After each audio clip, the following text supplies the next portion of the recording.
Shabbat Shalom. It's good to be gathered together tonight. Good to have you here in our sanctuary. Good to be with you on Zoom.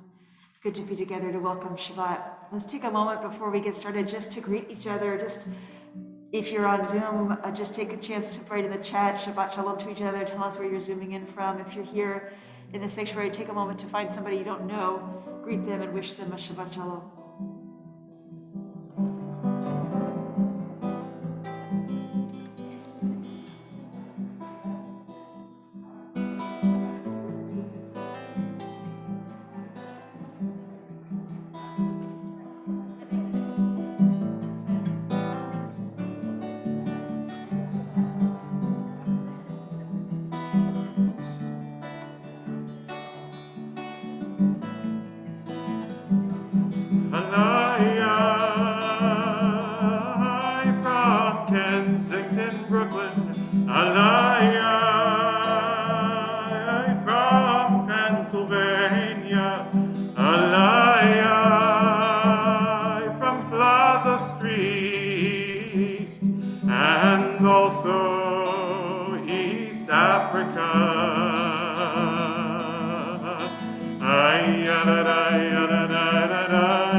Sunset Park,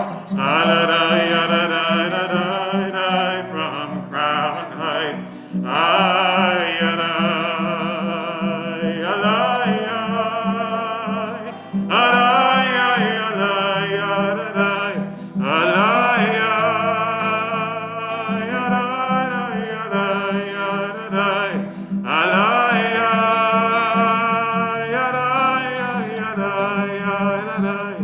from President Street and 7th Avenue, from Berkeley Place,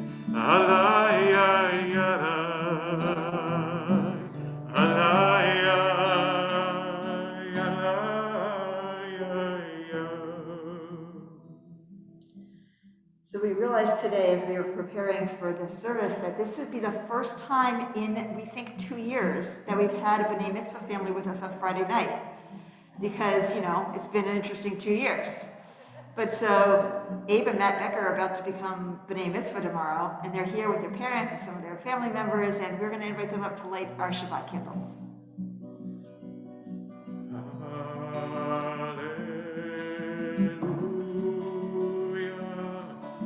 Hallelujah. The blessings on page 120. Hallelujah.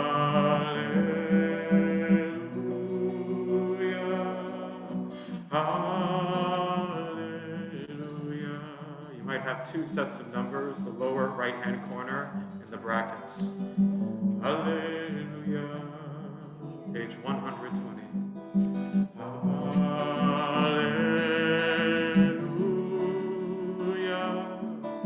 Hallelujah.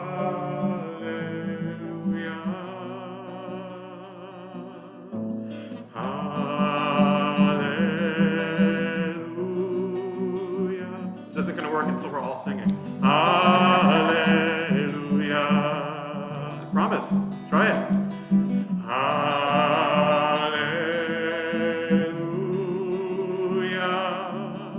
Hallelujah. Not everyone was singing. That was the problem. Tomorrow's going to be so easy.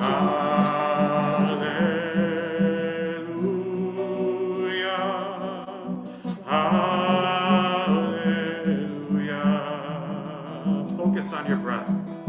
Hallelujah. There we go. Hallelujah. Baruch atah Adonai, Eloheinu melech haolam, asher kirshanu b'mitzvotav, v'tzivanu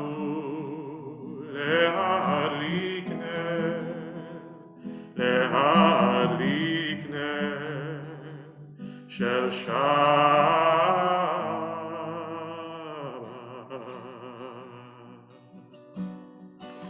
Page 636, Yedid Nefesh. Yedid Nefesh,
את סוכת שלומך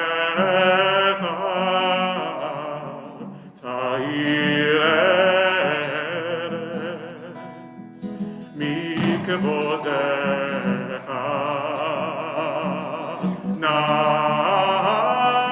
נגילה ונשמחה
So we come together tonight to enter into this sanctuary and time that we call Shabbat.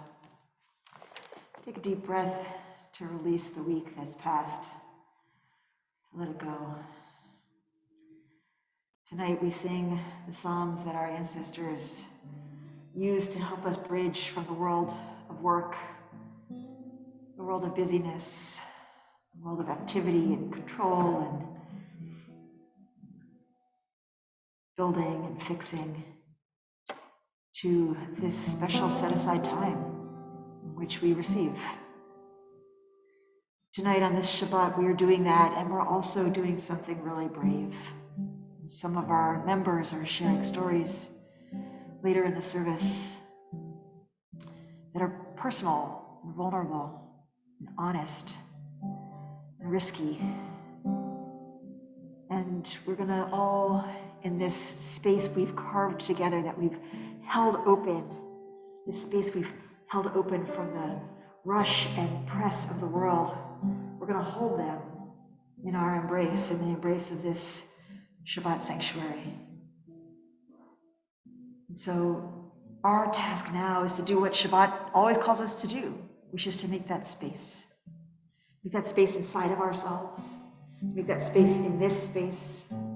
Hold open this space of love and peace and understanding and kindness and listening and stillness and all the things that Shabbat is. That's all we need to do, is to make that space for ourselves, for each other. So use these psalms that are coming next, that are about singing out in joy and gratitude for being alive and for the wonders of being part of God's world. Use these psalms to get you back in touch with that more elevated state that holds that space open, that reminds us, oh yeah, we're not just the things we do for work. We're not just the buzzing beeping that happens on our phone. We're not just the, did I return that email, or did I knock that thing off the to-do list, or did I fix that problem? We're bigger than that. This is all bigger than that. Use this time as we enter into Shabbat, Kabbalat Shabbat, use this time to kind of transition from all that busyness to all that spaciousness. So we're ready to receive, so we're ready to listen, so we're ready to hold one another. I'm going to turn to page 130 with the Hu Ne'eranah.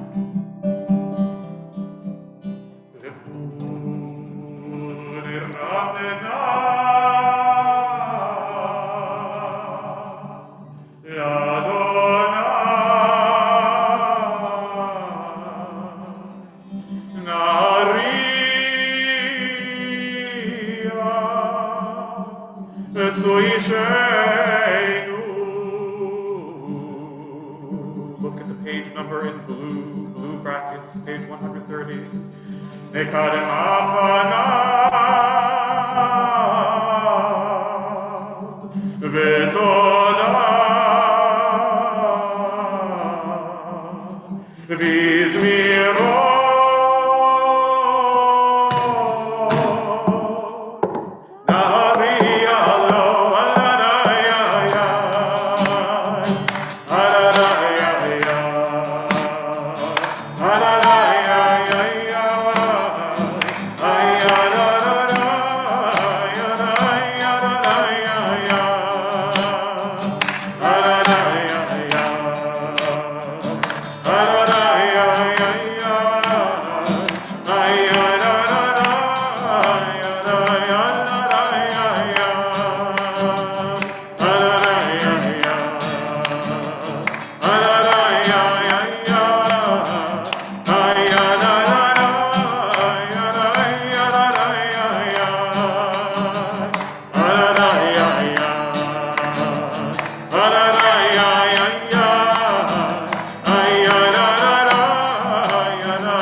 Middle of 137. Adonai oz le'amo yitem, Adonai yevarech et amo. Adonai oz le'amo yitem, Adonai yevarech et amo.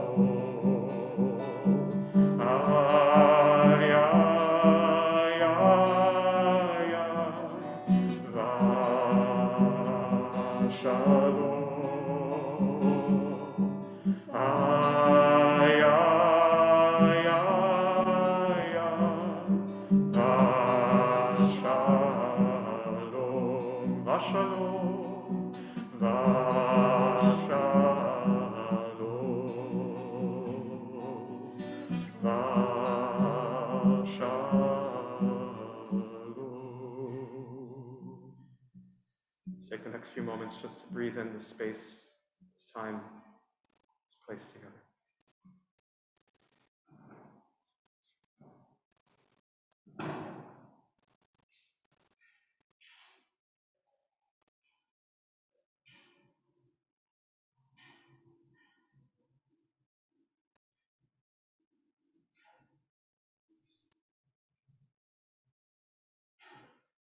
Even as we breathe, we can sense this time, this space, this structure, breathing with us.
Baby, que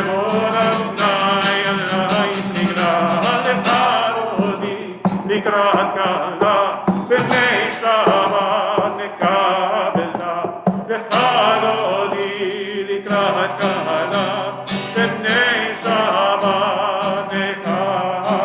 Verse 9, we rise and face the entrance. בואי ושלום, עטרת עלה, גם בשמחה ובצולה.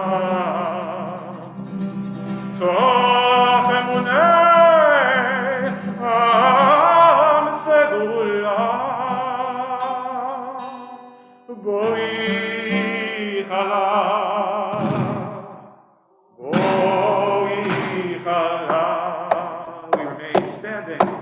לך דודי לקראת קהלה, בני שבת נקבלה. לך דודי לקראת קהלה, בני שבת מוזכרת ולמור. לך דודי לקראת קהלה, בני שבת נקבלה. לך דודי לקראת קהלה, בני שבת נקבלה.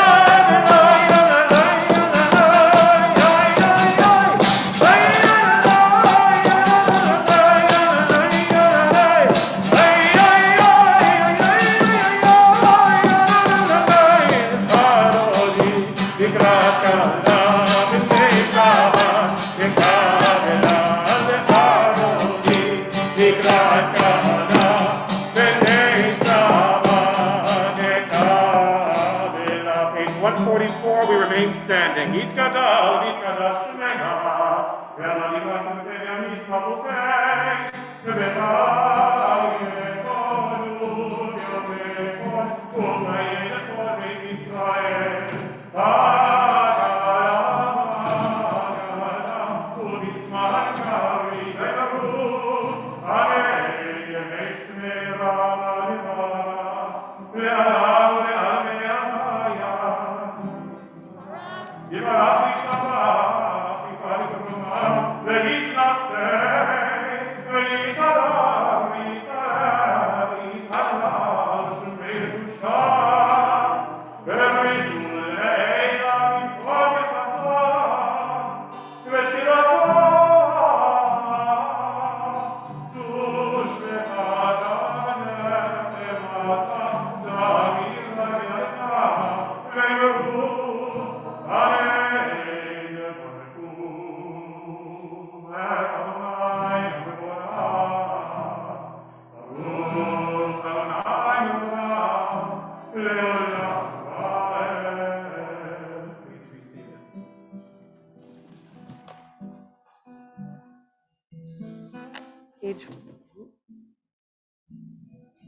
Page 149.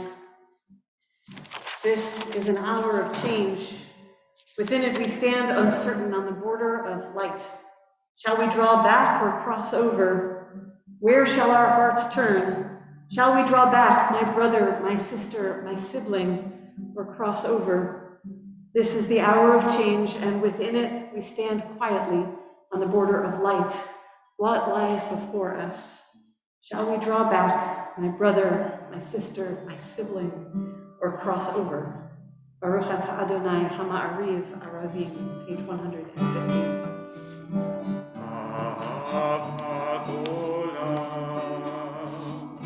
Beit Yisrael,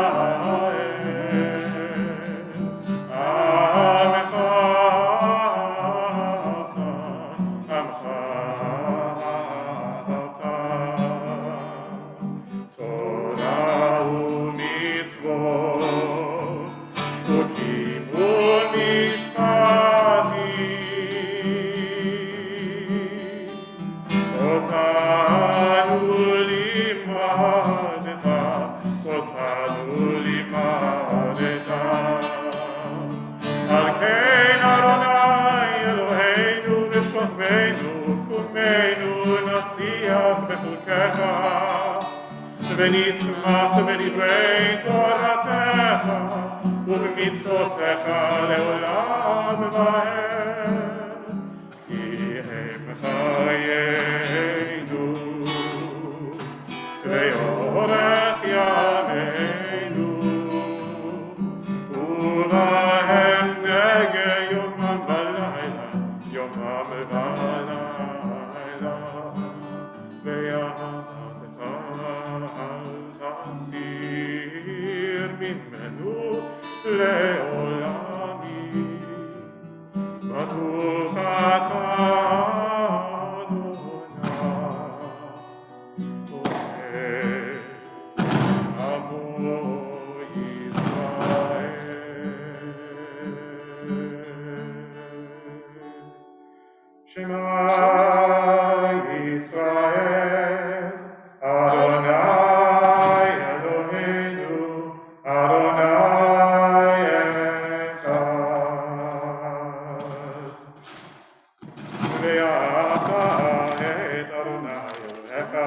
בכל לבבך ובכל נפשך ובכל מאודיך, והיו הדברים האלה אשר אנוכי מצווך היום על לבביך, ושיננתם לבניך ודיברת בם, בשבתך בביתך ובלכתך בדרך, ובשוכבך ובקומך, וקשרתם לאות על ידיך, והיו לטוטפות בין עיניך, וכתבתם על מזוזות ביתך ובשעריך, למען תזכרו ועשיתם את כל מצוותיי, והייתם קדושים לאלוהיכם.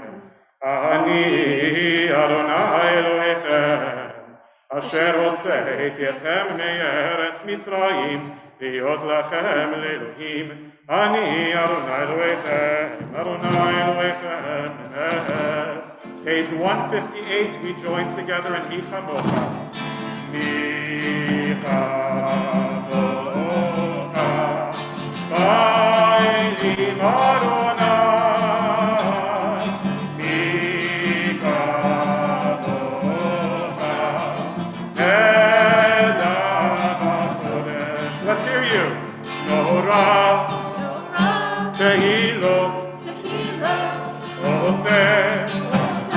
Leave it, Mark, I'll fix it later. Leave it. Leave it, I'll fix it later. Say it.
We turn to Hashkivenu, which is a prayer that comes from our gut. It just comes up out of us.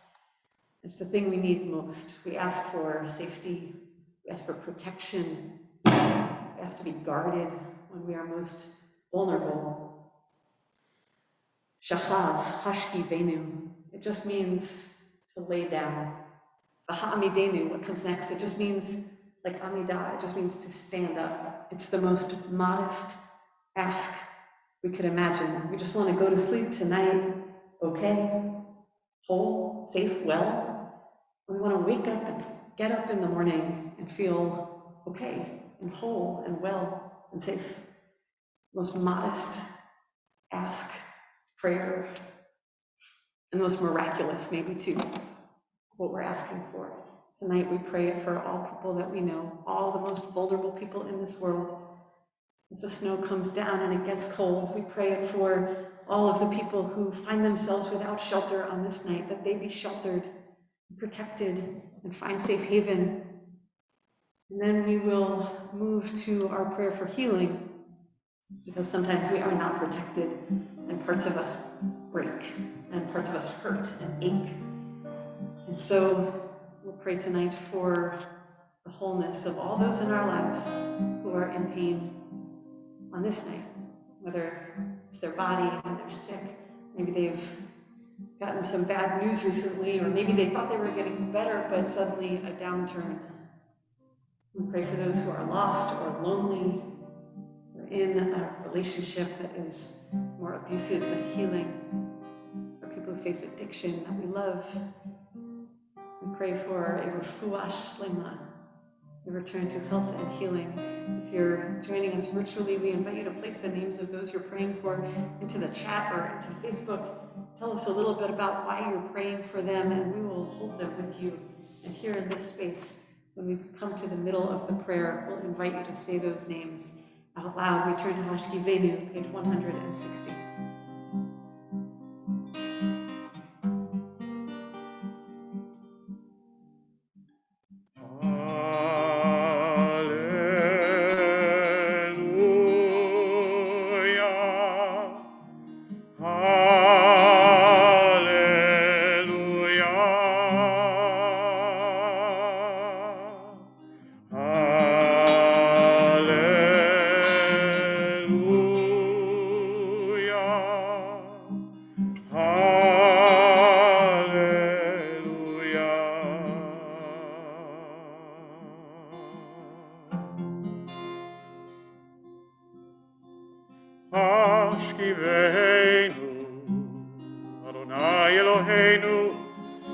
לשלום והעמידנו שומרנו לחיים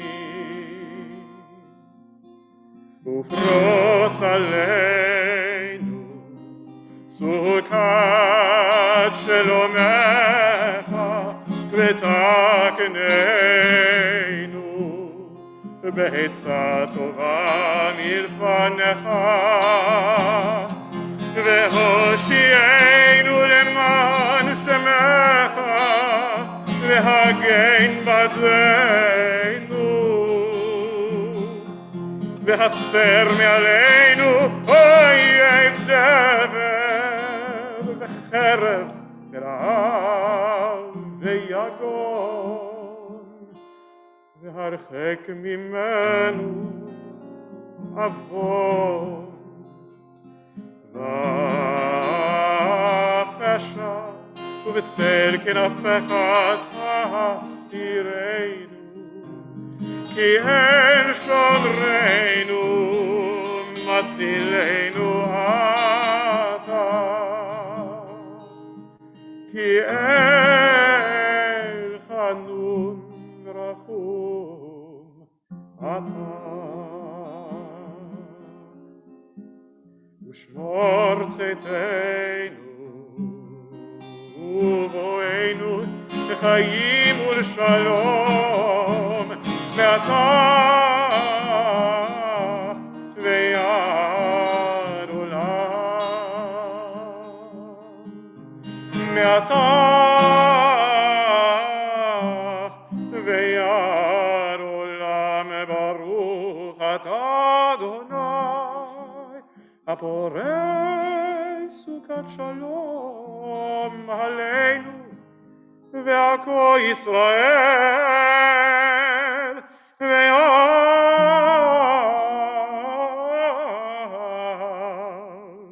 ירושלים 371 מי שברך אבותינו מכל הברכה לאמותינו may the source of strength who bless the ones before us help us find the courage to make our lives a blessing and let us say Amen. Names of those you're praying for.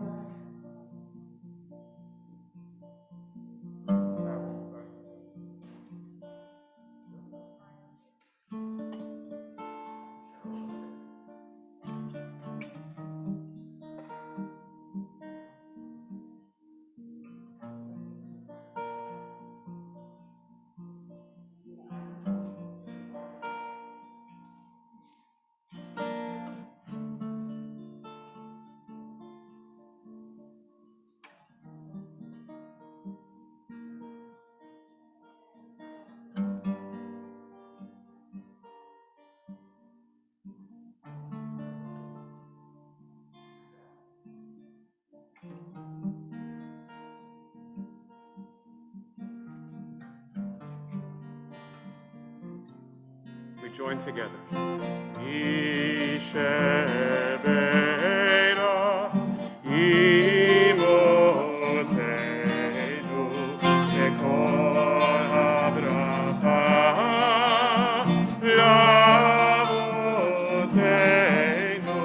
Bless those in need of healing with refuah shlema, the renewal of body, the renewal of spirit, and let us say, Amen.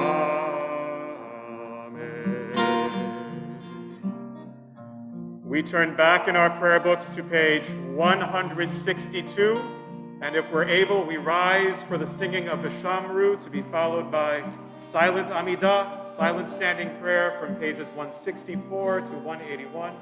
We're on page 162, the Shamru.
Shabbat Shalom. As we make our way into this portion of the evening that we are calling Reproductive Justice Shabbat, I want to offer a few words to frame this moment. When I was pregnant with our daughter, Jocelyn and I were over the moon excited. I was 38, and so it was called a geriatric pregnancy. Lovely. And we did all the tests that we were told to do. And then the very last test came back, and it said abnormal. It came in on a weekend, and there was no one who could talk to us for 24 hours. We knew that if we needed to, we would terminate this extremely wanted pregnancy. But we were also past the point where that would have been legal in New York State. We sat wondering if we were going to have to make the most devastating decision of our lives, and also anxious that we would not be allowed to. Ultimately, the test results turned out to be a lab error. But I will never forget the agony of those 24 hours.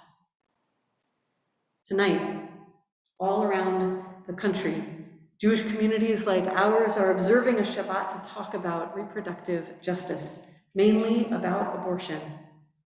This conversation is set against the backdrop of a fierce political fight and an enormously consequential question: who should be the one to decide whether a person who is pregnant is allowed to have an abortion? I imagine that the words that I'm saying to you now might be bringing up a memory, or making some of us uncomfortable, or revving some of us up, or making you wonder if the politics and the opinions and the emotions of tonight will reflect your own or contradict your own, or maybe both. And all of that, all of the complexity, all of the emotions are welcome here in this space. And with its complexities, all of them, abortion has touched the lives of many, many of us in some way. And yet we don't know most of these stories because just at the time when they most need to be cared for and held, people who have had an abortion are often made to carry their experience in silence under a weight of shame and stigma. But we are a community here, and this is not a theoretical conversation. For women, for people of any gender who get pregnant, for the partners of those people, and for their families. So we're not going to talk about the politics of it all tonight, or how we might take action. I imagine that we will get there together, but not tonight. Tonight we're going to tell stories. We're going to hear stories. Because telling our stories reminds us that this is about people that we love and care about. And because telling our stories brings light into the shadows and replaces shame with humanity. It takes courage. And so I just want to say out loud how grateful we are for those who will share their stories tonight. This evening was wisely planned by NCJW, which is the National Council of Jewish Women, for this weekend because it is Shabbat Mishpatim. And this Torah portion includes verses that profoundly inform the Jewish approach to abortion. The text tells us that if two people are fighting and one of them accidentally hits a pregnant woman and she miscarries, the person must pay financial restitution. The commentators note that the fetus is not treated as a person. If it were considered a whole person, then the one who struck the woman would be sentenced to death instead of monetary compensation. It is a text that shapes Jewish practice. It doesn't address the emotion of such a loss, but it opens up the conversation. Later in the Talmud, we read that if a pregnant woman miscarries, she does not need to observe all of the mourning rituals as one does for a person, because until the 40th day in utero, the fetus is considered maya ba'almahi, merely water. Elsewhere in the Talmud, it says that to save the mother's life, a fetus can be terminated even as the woman is in labor. And still later texts provide permission for abortion when the mother's life is not in jeopardy, but when having a child would otherwise cause her great woe. Jewish tradition has so many fascinating and complex ways to understand abortion, and I hope that we'll study these texts together over time. But we didn't come here tonight just to be fascinated by text.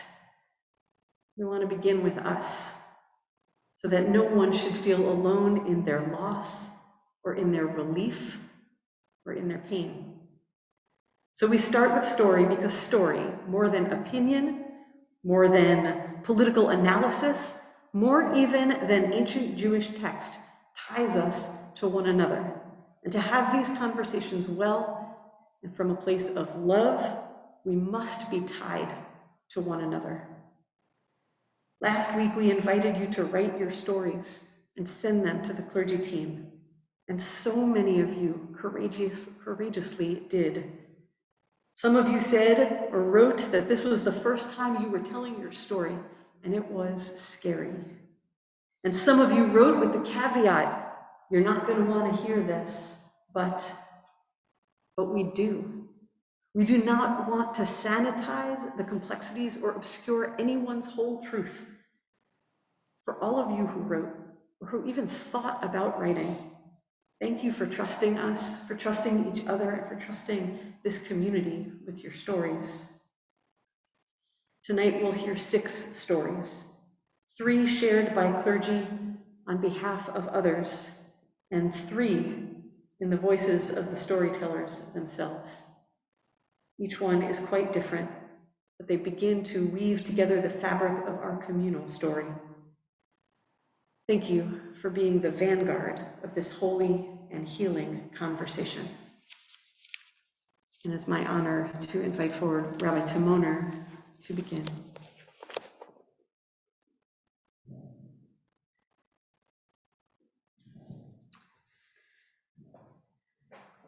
I share this story on behalf of Lizbeth Kaiser, who is not able to be here tonight, but who wanted us to tell you her story. These are her words. While I did not have an abortion, I suffered from recurrent miscarriages and needed life-saving surgery, known as a D&C, to help complete several of the miscarriages. This is the same procedure done for an abortion. I understand that if abortion rights are restricted, that it would be much harder for people to obtain care for miscarriages as well. I've heard stories of people who are forced to watch an anti-abortion video before having a D&C, even while they are hemorrhaging, and of others who need to wait for their husbands to grant permission. Further restrictions could mean that this procedure is outlawed altogether, leaving all people with female reproductive organs in grievously dangerous situations. I remember the mixture of relief and grief I felt waking up from each D&C, and how hard it was to create the time and space for recovery with the expectations of work and life. No doubt these feelings and experiences and others are shared by those who elect to terminate their pregnancies as well. Unfortunately, there is no life cycle moment assigned to pregnancy loss in Judaism that is widely known. Yet people suffer immensely and routinely in isolation from the stigma and silence around pregnancy loss and termination. I would like very much to see this change in the Jewish community. It's now my honor to invite forward Leslie Weber to share her story.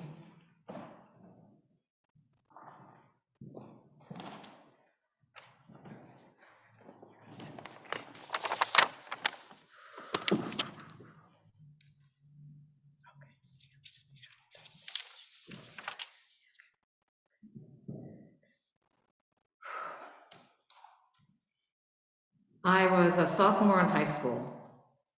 I was new to the school and new to the town, and I had fallen in love. Teenagers in love is a very serious thing. Romeo and Juliet were, after all, teenagers, and I don't necessarily recommend it. But in any case, I was in love, and I was having sex with my boyfriend. We were being very responsible and always used a condom. But one time, the condom broke. In those days, not only were there no home tests, but your period had to be 2 full weeks late before you could be tested. So I lived with knowing that I was probably pregnant, in secret, except for my boyfriend, for weeks.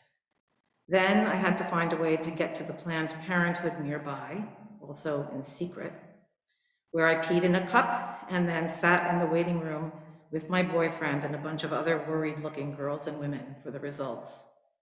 To his credit, I seemed to be the only one there with their male partner. This was in the mid-70s. Abortion had been legal in New York State, where I lived, since 1970, and the Roe v. Wade decision had been just a couple of years before. We both knew that I would have an abortion if I was pregnant. I had just turned 16. My boyfriend was 17, and honestly, the idea of having a baby never even crossed my mind. It turned out that in order to have an abortion at my age in New York, I would need parental permission. The age needed for consent in New Jersey was 1 year younger, though. So my choices were to try and secretly get to New Jersey, I lived in Westchester, try lying about my age in New York, or to tell my mother. The counselor at Planned Parenthood encouraged me to choose the last of these, which I did. It wasn't fun, but it wasn't as terrible as I had feared. My boyfriend told his parents too. I can't remember if we ever discussed those conversations. I was incredibly lucky. I had a safe and legal abortion in a doctor's office. I think our parents even helped pay for it. But I was certainly ashamed and kept it secret, even from my father, for years. It's still not something I share easily. My heart is pounding. Until very recently, I thought I would never tell my children, who have been adults now for quite some time, and I'm honestly not sure why. Despite that, I have known for the past year or so that the time was coming for me to share my story publicly. My kids know, those close to me know, and now more will know, because I have nothing to be ashamed of.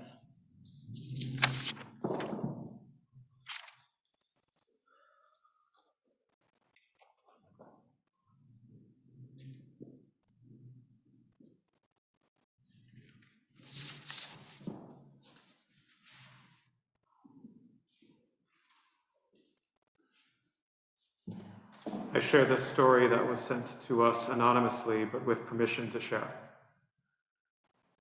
I was in a bad marriage when I got pregnant, and neither of us believed we would last. As the pregnant person, I would have preferred to have the child, but I could not support the child on my own, and my ex was not willing to do what it took. My experience may not be what you want to hear, but I wish someone had discussed that I was killing a fetus and had offered support. I still would have gone ahead with it, but it would have felt more honest, and it would have saved me a measure of anger. I believe that abortion should involve the well-being of the fetus. I was not in an economic position to support a child, so did not believe I should have one. The abortion saved me potentially years of trying to fit into a bad marriage. Culturally, we are killing a huge proportion of our potential children, and we need supports for women who might want to keep them. None of this means that government should interfere with my decision. Without the abortion, I would not have had my 2 wonderful sons.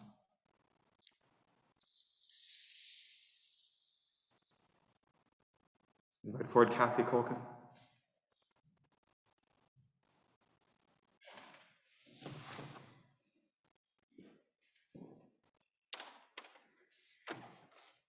I'm very nervous.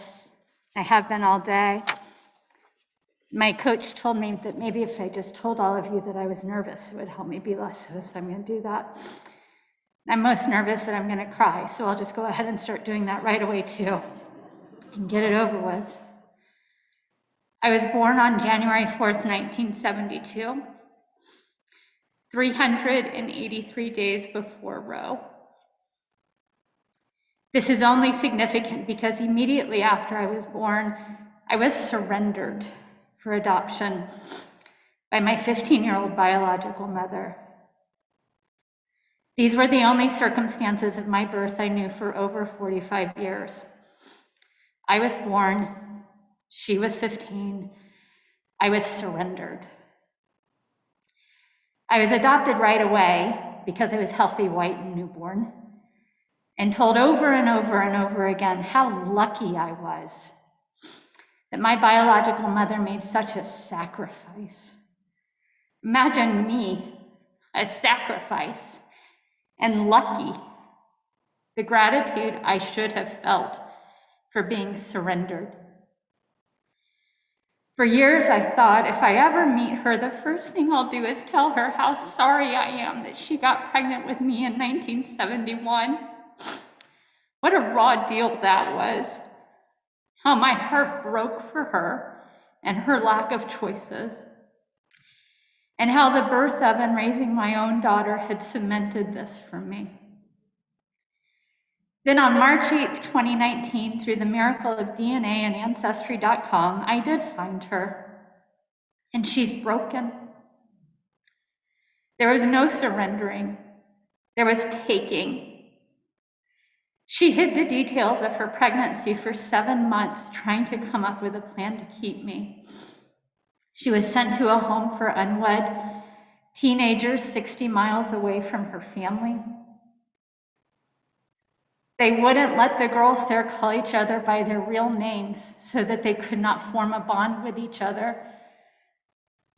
She lived there with those girls until contractions woke her, and she was sent to the hospital where she delivered me alone with her doctors. They let her hold me for an hour, and then they took me and sent her back home, told her to tell no one and go back to being a 15-year-old. And in so many ways, she is still a 15-year-old, I mean. Emotionally, she's stuck, as we clinicians like to call it. Stuck at the age of her trauma, unable to move forward, knowing I was somewhere in the world, unable to breathe, not knowing if I was okay, if I was loved, if I was alive.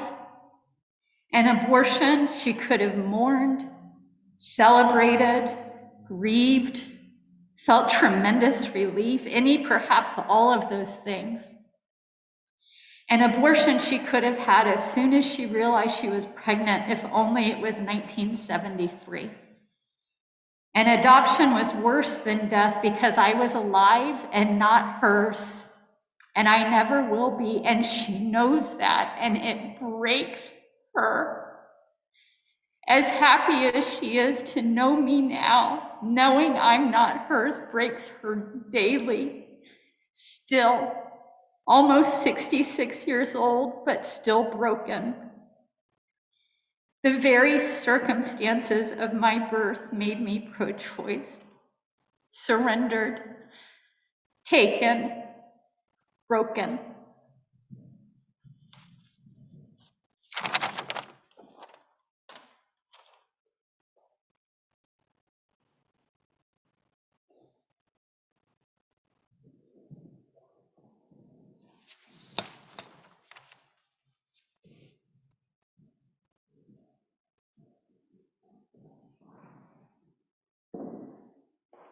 This story was sent to us with permission to share it.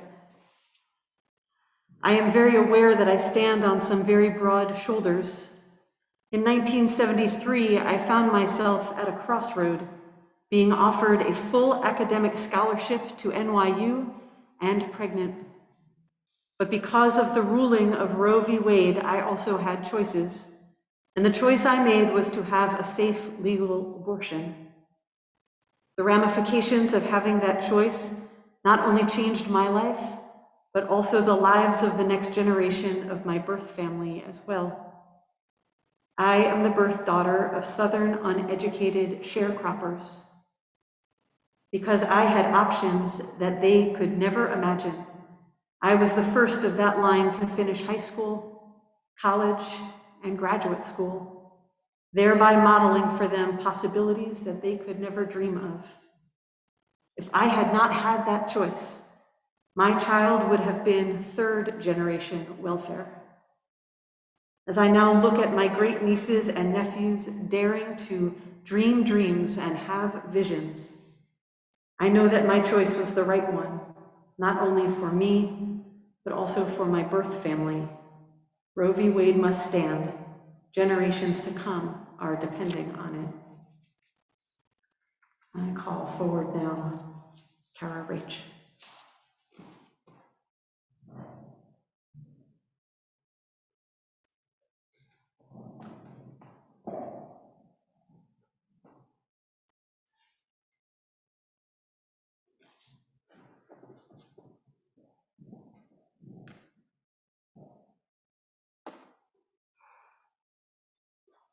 This is a little harder than I thought. 20 weeks and 2 days is 142 days. That's how long my body sheltered, nurtured, and grew the baby I thought I was going to have.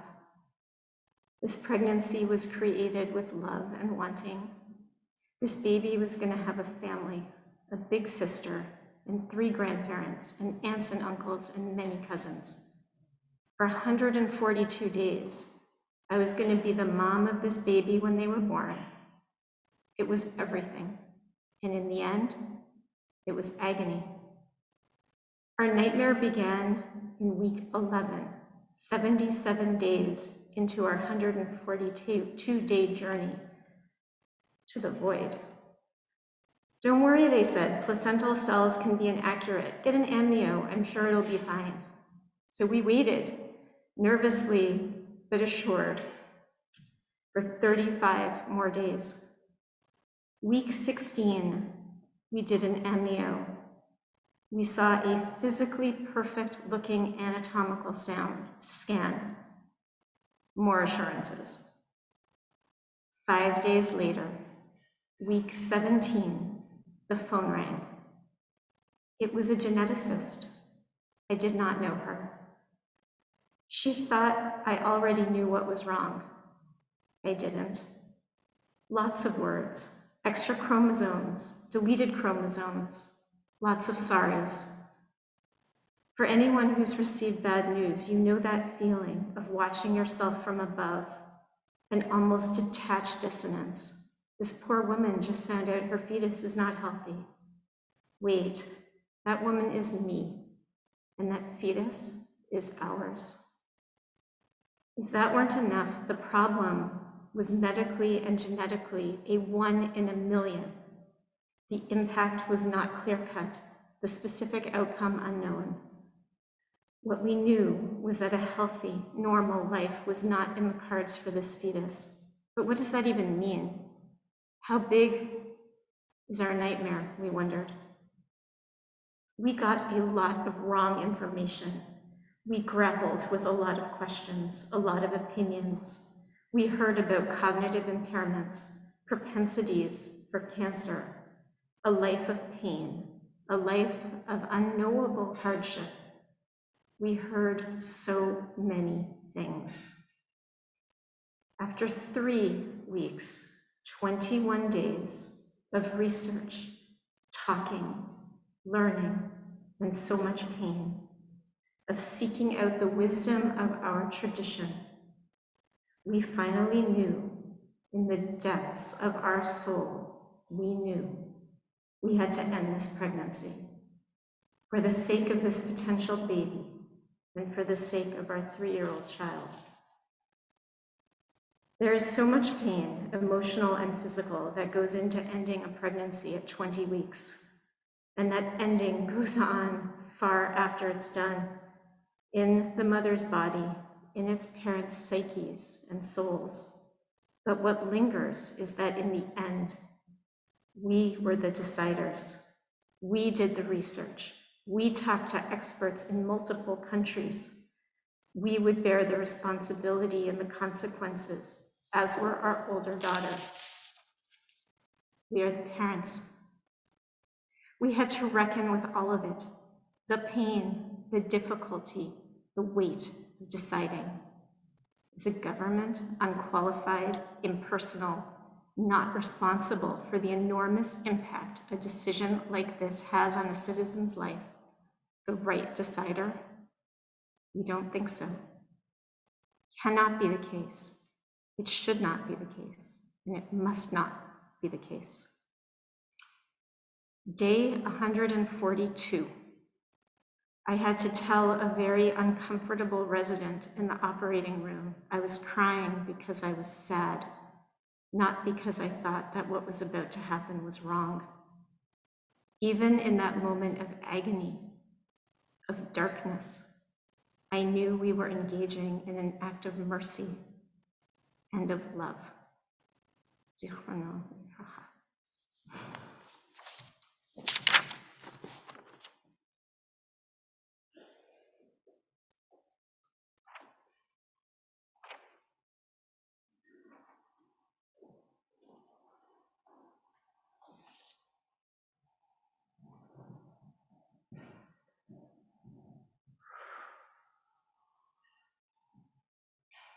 There's a tradition that when you hear something that you want to acknowledge that you have heard, that you have received, when somebody has spoken something brave, that we respond with the word shamati. I have heard you. I heard what you said. And if you'll join me now to take a deep breath, feel all that's in this room, all that's here that we've joined here on this screen. To let the words and the emotion, the courage, the strength, and the beautiful vulnerability and the sacred humanity enter us. And to say to each of those who shared a story tonight, Shamati.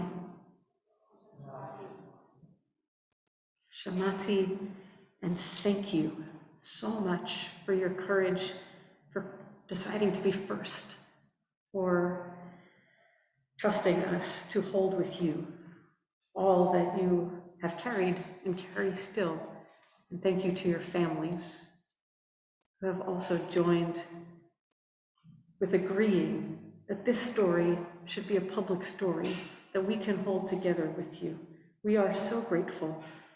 As this unfolds, these days, these months and weeks ahead of us, we might want to study together some of what we talked about tonight. We might want to learn more. There will always be space in this community for people who are uncomfortable with this or have different beliefs. There is still always going to be holy space for each of us. We may want to talk more about our concerns about the erosion of abortion rights in our country, and we may need to march. If and when those times come, we will alert you. We will send a note to the congregation and we'll march together and we'll carry these stories and all of our stories. Tonight, we just want to say thank you for making this night so holy and so beautiful, so important. However you are feeling now, whether you just told a story or received a story or thought of a story you haven't thought of in a really long time, just want to invite you to send love to that place. So feel your shoulders, feel what you took in or said, release from you now too. You don't have to hold it on for the rest of this night or the rest of 24 hours or the rest of this week. You can also send yourself notes, messages of healing and kindness and gentleness and love. We're not going to forget tonight. We'll hold on to it together. And so, with softness in our hearts and healing in our body and in our mind, a bit of healing has begun.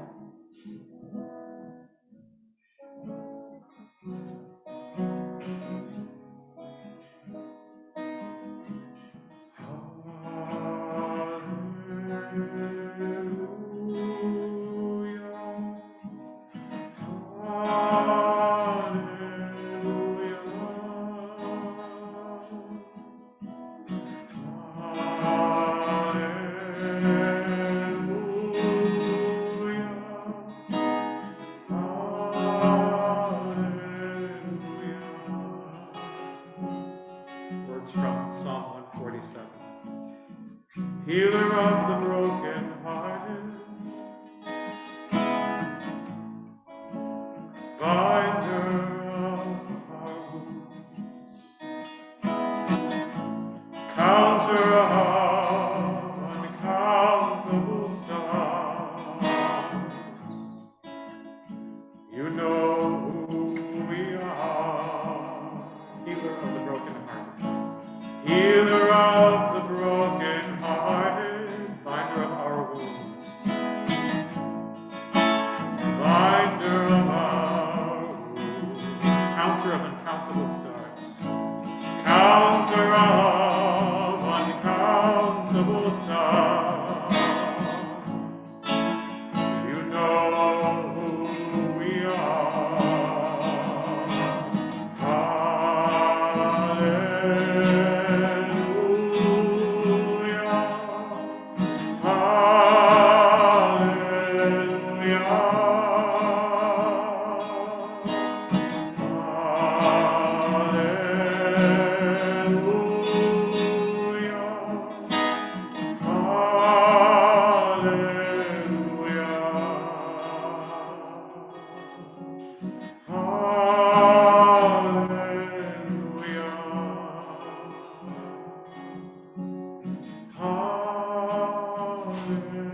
Hallelujah.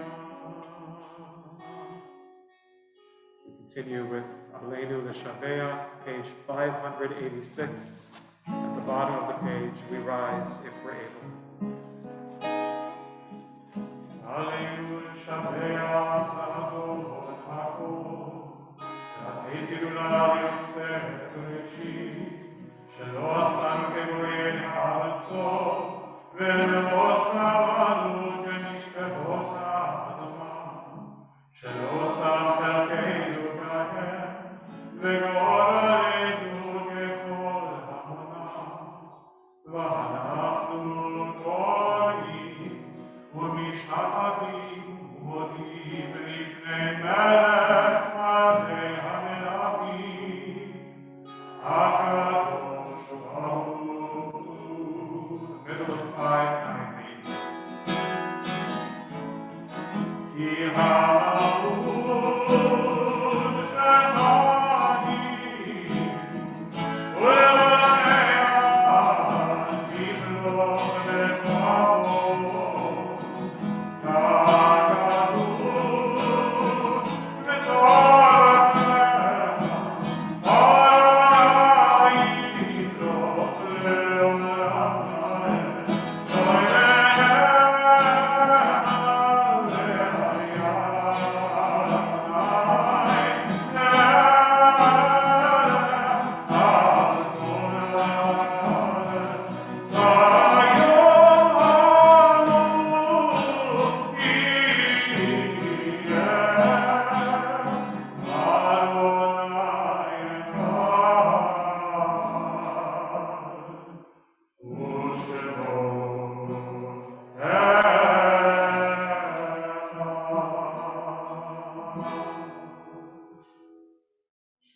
Please be seated.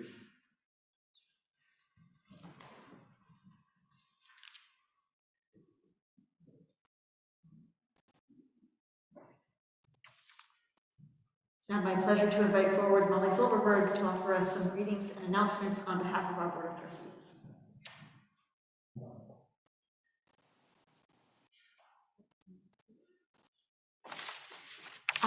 Before I say anything further, I just really want to thank those of you who shared your stories with us this evening. Shamati. And I want to thank, as always, our clergy, Rabbi Timoner, Cantor Breitzer, Rabbi Colin, for leading us so beautifully this evening.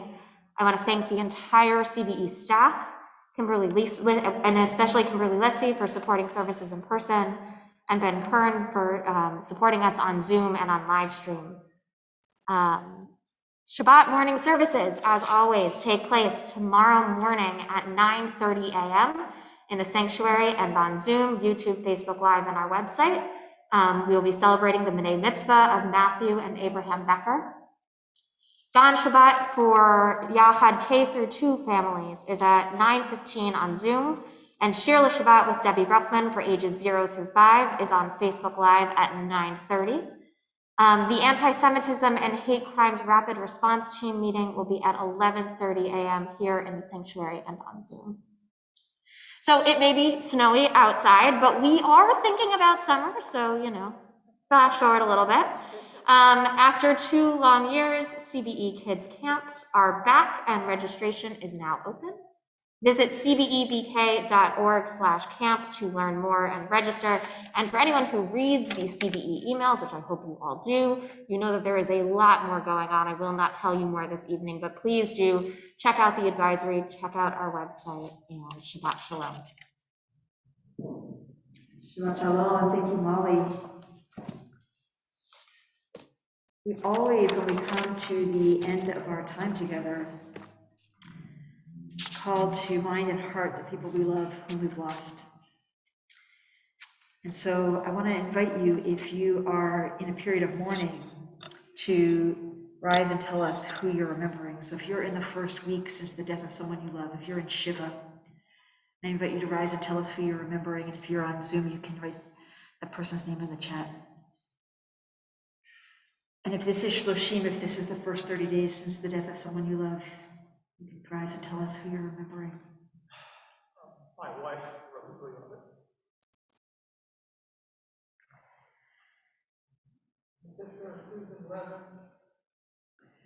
And if this is Shana for you, if you're in the first year since the death of someone you love, I invite you to rise and tell us who you're remembering. I'm remembering Eli Timoner. And if this is a yahrzeit for you, the anniversary of the death, I invite you to rise and tell us who you're remembering. We all rise in company with the mourners in our midst as we remember these recent losses in our congregational community. Ellen Dean, mother of Karen Bowers, mother-in-law of Nick Bowers, and grandmother of Duncan and Eli.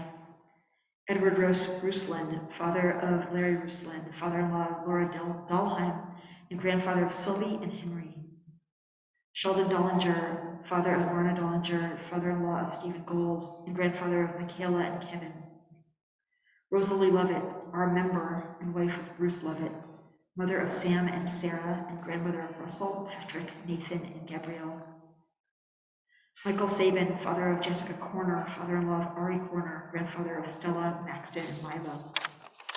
And these yahrzeits: Anita Bernard, Caroline Bernberg, Abraham Blum, Henriette Blum, Sarah Borer, Edith Briloff, Samuel J. Engel, Herman Feinstein, Edith Fine, Max Feiertag, Helen Fox, Charles Frank, Emily George Gottfried, William Getz, Nina Goldschmidt, Annie Goldsmith, Babette Goldsmith, Joseph Gordon, Sylvia Goulden, Manice Himes, Sydney Kalt, Susan Kaiser, Louis Kleiman, Frida Landis, Robert Levitt, Norman Levy, Wolf Lifshitz, Arnold Pastor, Eugene Paul, Susan Pereira, Helen Peters, Annie Rockmore, Louis Rosenberg, Sidney Roth, Dorothy Rubin, Ruth Runsdorf, Edith Sands, Larry Shukin, Stephen Shane, Neil Owen Austin, Pauline Van Ralt, Annie Warnock.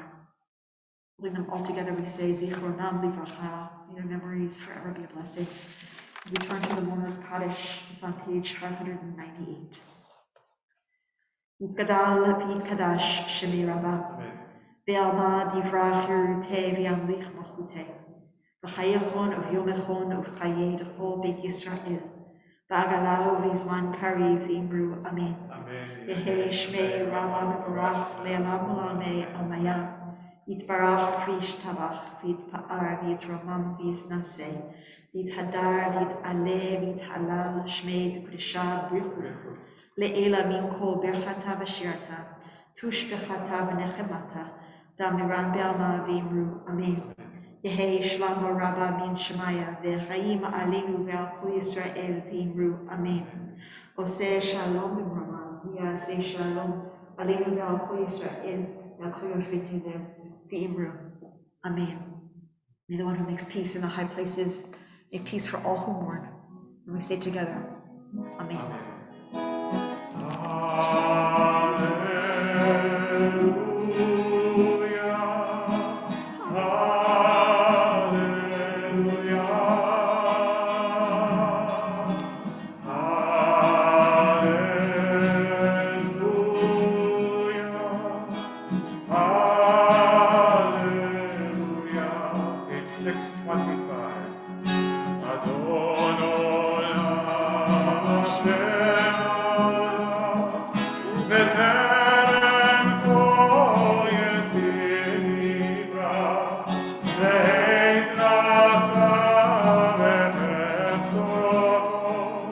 Adonai.